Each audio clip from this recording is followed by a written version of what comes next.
स्वागत है आपका निवेश विद जयेश के साथ। आज मैं आपको बताने वाला हूँ क्रिप्टो टैक्स कैसे देना है और कब देना है।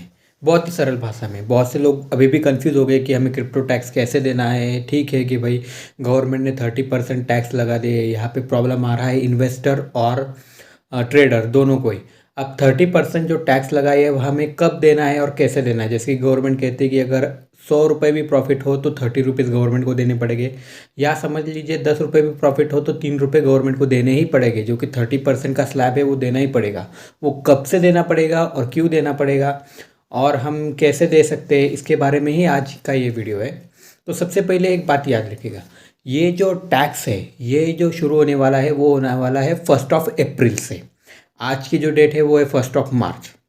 अब आपको पता है कि जो भी इकोनॉमिकल ईयर हमें जिसे कहते हैं फाइनेंशियल ईयर, वो 31 मार्च को ख़त्म होता है।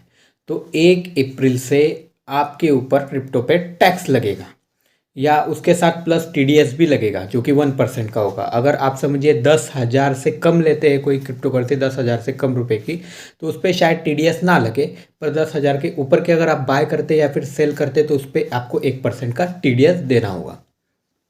अब देखते हैं कि टैक्स हमें कैसा देना है। अगर देखिए आपने अप्रैल में शुरुआत की और अप्रैल के 15 तारीख में ही आपको 1,000 रुपये पे समझ लीजिए 300 रुपये का प्रॉफिट हुआ, तो क्या उसमें से 30% लगेज गवर्नमेंट को देना है? तो बिल्कुल नहीं। देखिए इसमें आप क्या कर सकते हैं कि आपको पूरे एक साल में 1 अप्रैल से लेके अगले 31 मार्च तक जितना भी आपको प्रॉफिट और लॉस हो रहा है उसे एक पेज पे लिख लीजिए या एक लेजर बना लीजिए जिसमें लिखते जाइए। और फिर 31 मार्च के बाद अगले 2023 में 1 अप्रैल से लेके तो जुलाई तक आप उसे, जैसे आपका इनकम टैक्स का स्लैब भरते हैं उसी तरह से गवर्नमेंट एक फॉर्मेट क्रिप्टो टैक्स के लिए भी ओपन कर देगी। आपको वहाँ पे वो क्रिप्टो टैक्स भरना है। यानी कि ऐसा नहीं कि 15 दिन में अगर मुझे 100 रुपये प्रॉफिट हो रहा हो तो उसमें से 30% मैं अभी गवर्नमेंट को दे दूँ, क्या? ऐसा नहीं।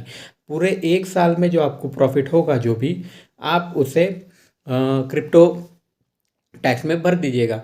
बहुत ही आसान है। और रही बात TDS की, तो ये TDS भी आप बचा सकते हो। कैसे बचा सकते हो? अगर आपने एक साल में 10,000 से कम ट्रांजेक्शन किया तो आप पे शायद कोई TDS ना लगे। या फिर ऐसा समझ लीजिए आप कि अगर आपको TDS से बचना है, या फिर आपका जो 1% TDS है वो आपका माफ़ हो जाएगा जब भी आप टैक्स भरने जाएंगे 30% का, तो उस वक्त बता दीजिएगा कि हमें 1% TDS पहले ही काटा गया है एक्सचेंजेस के द्वारा, तो वो आपका 1% आपका कम हो जाएगा।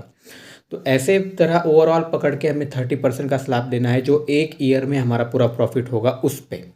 इसीलिए, और आप कह रहे होगे कि अगर टैक्स ना दे तो देखिए अभी क्रिप्टो करेंसी में जो भी है फ़िलहाल तो गवर्नमेंट में लीगल और इलीगल दोनों ही नहीं बताया गया है। इसीलिए TDS इसीलिए लगा रहे कि वो हर एक ट्रांजेक्शन्स पे नज़र रख सके, इसीलिए टैक्स भरिए।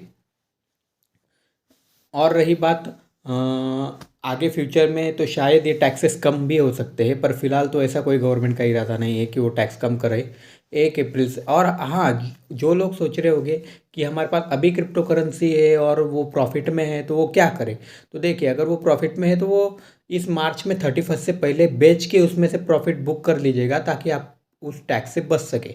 पर अगर आप लॉस में हो तो आपके सामने होल्ड करना ही सबसे अच्छा पर्याय है, क्योंकि होल्ड में कभी इंसान लॉस में नहीं होता। मतलब मैं कहता हूँ लॉस कब बुक करते हैं हम, जब कोई भी चीज़ हम बेचते हैं।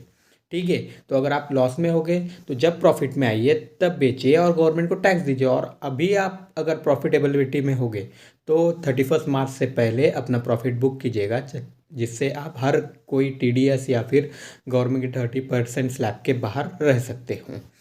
Thanks for watching. और ऐसे ही वीडियो जानने के लिए मेरे चैनल को सब्सक्राइब और लाइक कीजिएगा। Thank you.